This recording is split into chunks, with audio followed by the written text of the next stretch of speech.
Welcome to Not Milk Never Milk. Subscribe if you're lactose intolerant.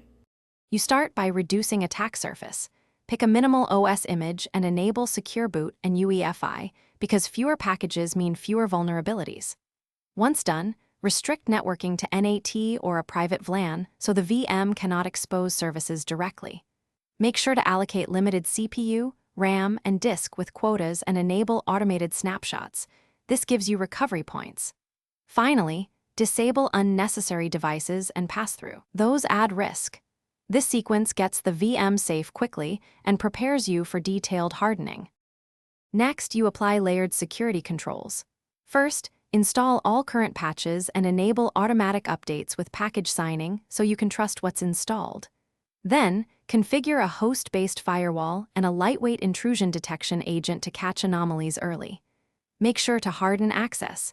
Use SSH keys, disable root login, and enable two-factor authentication for admin accounts. Also, run services as non-privileged users and use SE Linux or AppArmor profiles. This limits damage if a process is compromised. Finally, lock down data and monitoring. Encrypt VM disks and ensure backups are secure, stored off-host, and keys are separated.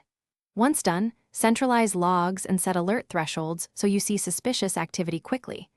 Make sure retention policies balance forensic needs and cost.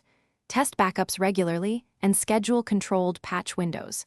If something breaks, roll back using the latest snapshot or backup immediately. Then inspect logs and quarantine network segments before reapplying changes. This single troubleshooting step saves time and... Thanks for watching. If this was helpful, leave a like and consider subscribing. See you next time.